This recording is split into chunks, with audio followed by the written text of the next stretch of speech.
Hi, it's Cammy. Charlie Talks Football. Hello everyone and welcome back to Charlie Talks Football. It's an early Newcastle United video.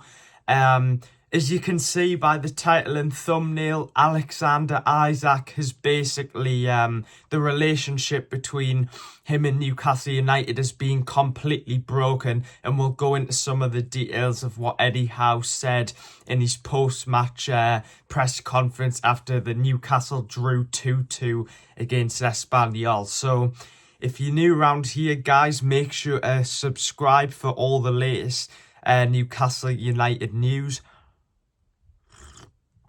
Got my cup of tea with us, so leave a like as always. It helps out on the video. And anyway, let's get into the video. So in yesterday's press conference, Eddie came out and said that Isak has not been allowed to train with the squad. We know the Newcastle players had this barbecue, and Eddie Howe invited all of their families to the training ground to like boost the morale with players, but Isak was not invited, and Eddie Howe admitted that he does not think Isak will play in the first game of the season against Aston Villa. So although Eddie Howe said he wanted the conversations between him and Isak to remain private, it's clear that the relationship between Isak and Newcastle is completely broken. I don't see any way any coming back from here. He will leave Newcastle United.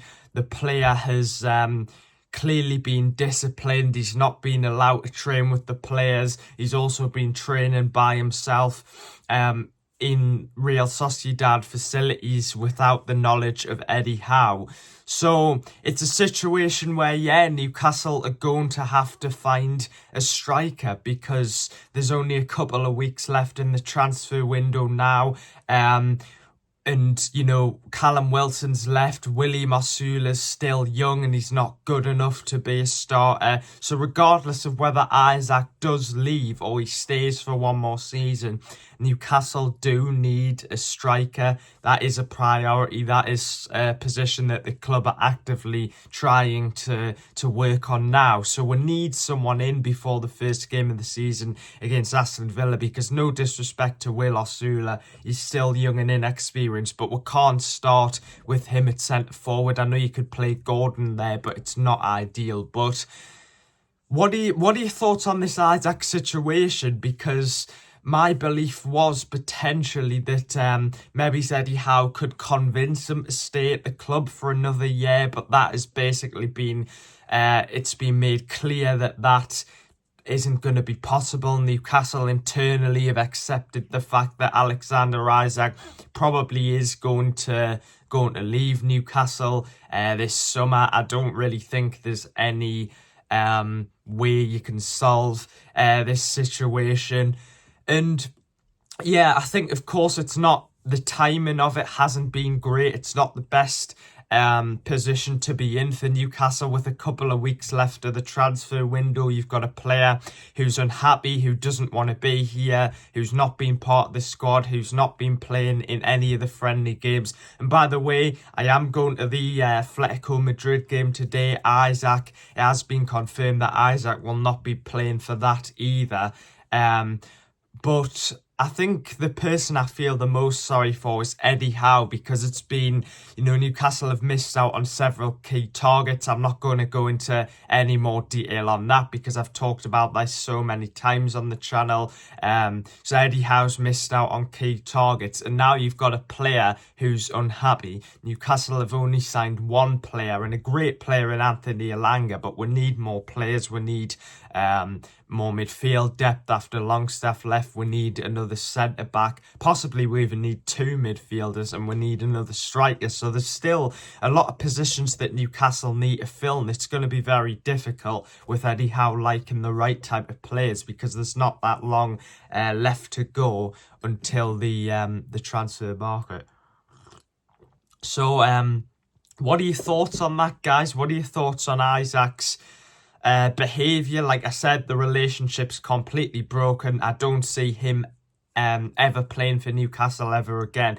And it's a shame because, you know, I was watching Adam P's video, and he was basically talking about how he thinks that Isak will, at the end of his career, regret, you know, how his time at Newcastle ended. And I kind of, to be honest, I fully agree with what he's saying. I think Isak probably will think, well, maybe I could have left Newcastle in better terms. Maybe I've, you know, disrespected the fans, because yes, it's true, Isak has tarnished his reputation. This was a player who was a fan favourite. He was, you know, our best player. He scored important goals in the Carabao Cup final, of course, helping Newcastle win silverware, and just scoring goals to help Newcastle qualify for the Champions League. So as a person who does like Isak, it's a shame to see what's happened between Isak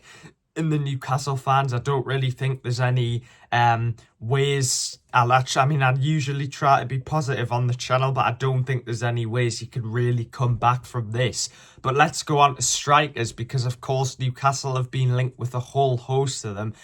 Now, despite reports coming out from, I think it was Sky Germany, that Newcastle had opened talks with Juventus for Kolo Muani, it has been confirmed by Keith Downey that this was all just fake news. And of course, Newcastle now, what you'll find, are going to get linked with loads of strikers, even though we'll only be interested concretely in a couple, because it'll just be clubs know that Newcastle are looking for a striker, so agents will be offering all sorts of strikers to Newcastle. So I just wanted you guys to be aware a lot of these striker rumours aren't necessarily true. Now, it has been revealed, I'll tell you, some striker targets that are actually Newcastle are working on. The first one is Yoane Wissa.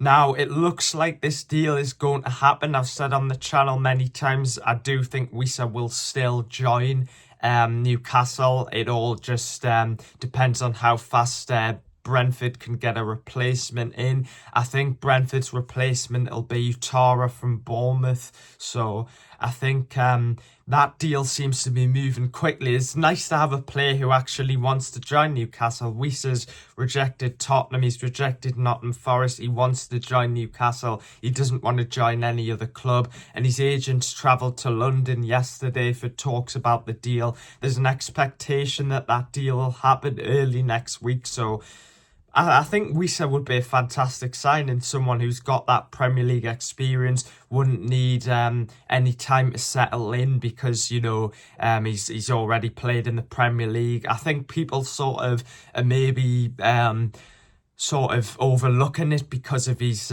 age, but he's someone who's gonna work very hard for Newcastle. He's gonna come in as not an Isak replacement, by the way, as a backup striker, but I'm sure he will get a lot of game time. But the fee could be around about 30 to 35 million pounds, and this is a player who wants to join the club, so I do expect Wissa to still join Newcastle. But after Wissa, we are going to be signing another striker, because we still need a direct replacement for Isak. Now, Sesko going to Man United, I don't want to go into that too much. I've discussed Sesko so many times on the channel and what I thought on the situation, so make sure to go and check out them videos if you want to. But it has came out, David Ornstein is reporting that Newcastle are interested in Samu, the striker of Porto. Now, funny enough, I have mentioned him on, you know, a lot of the Instagram posts I do, so make sure to follow us on Instagram, where I do a lot of posts. I'm very active on there about Newcastle United transfer news